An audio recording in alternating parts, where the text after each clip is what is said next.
Hi all, welcome to my 25 Hi all, welcome to my 24-25 season review going into the season 25-26.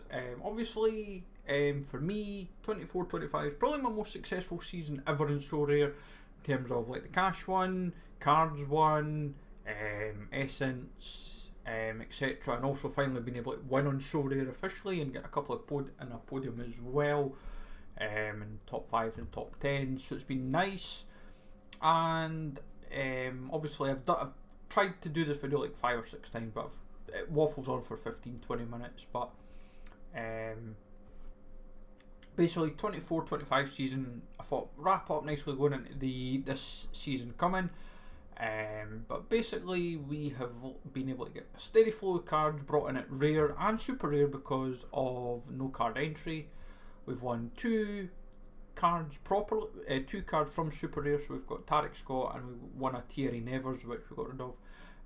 We are due a third card, but we're still currently in the process of chasing that up. Rare wise, we've won about 10 cards all told, and then about a healthy supply from Limited as well. The highlight of the year being the Hayakawa in season, which we sold for like 35 quid. That was a nice cash injection, allowed us to buy Barcast basically with it. But consistently through the year, like Sivjanovic, crafting wise, we got a few nice cards like Trincao. Trincao was probably the biggest, biggest pool to get simply because when you think about it in the grand scheme of things, he is a top tier card. I've just realised I've got to go back a step because I've went too far on who I was wanting to say. From a limited perspective, we got our man Yamakawa as a rare craft. We got 20 quid from Sorare Josh for that, which was a big injection as well. But we've been very pleased with what we've been able to achieve throughout the season. Like Broholm, for example, yes, he cost us 32 quid, but we used 16 quid in credits to get him. It was credits that were about to basically expire, and it wasn't like any of the 2 week carryover that we could have done as usual. But like, yes, he's now at like 8 or 9 quid, so these things happen. Because when we were going to sell him, he was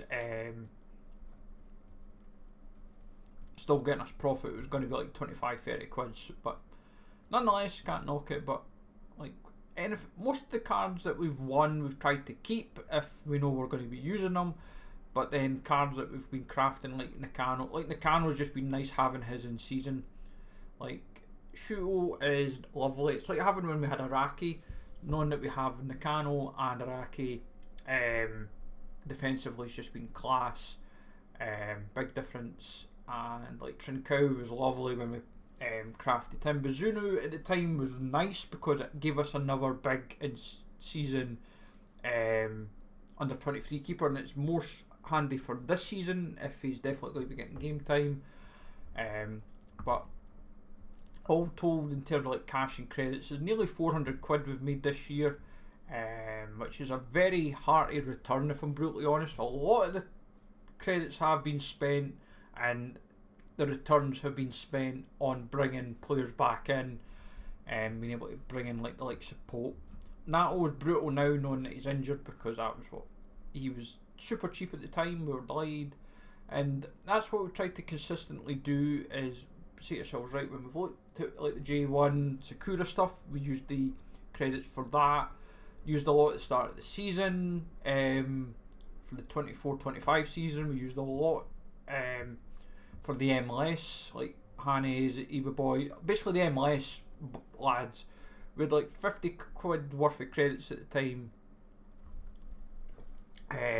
give or take, and we basically went hard on goalies and outfield players because it was just handy, just saying to ourselves, oh, we get 3 quid there, 275 there, and 250 there, and 2 quid there, and like 170 there, and a pound. It was just smart. It was just, you say to yourself, right, that was the goalies getting them cheap were handy because we knew we needed them before they left, and then we just went hard again on, as I said, the in-season players as well. and it's just been quite consistent, and it's just allowed us to just build up a nice healthy gallery this season. I went too far forward, I wanted to go page 5, but yeah, because like one of our last cards, one of the first cards of the season was Kanamori.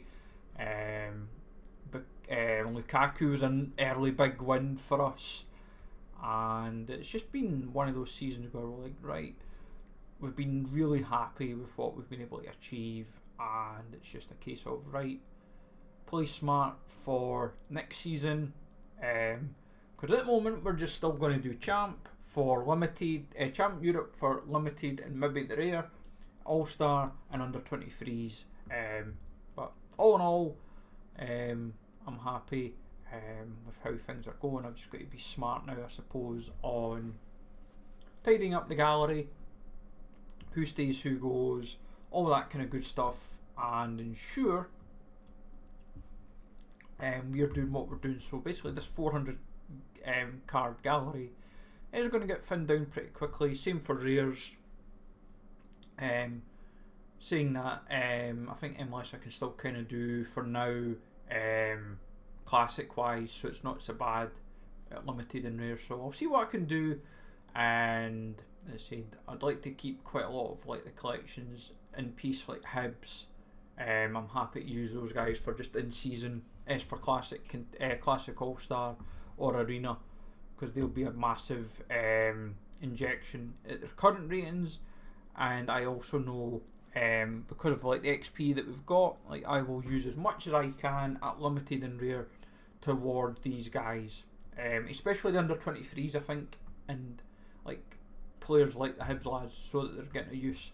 But there is a chance possibly throughout the 25-26 season, midweek might become more tailored to ensuring EFL is covered, but there is a chance that no card entry becomes more of a thing from me. But we'll wait and see, take it for there, and hope for the best. But let me know, folks, what you're running for 25-26 season. How did your earnings and returns go for 24-25? Have a good one, folks. Take it easy all. Thanks for listening, and I will catch you all later.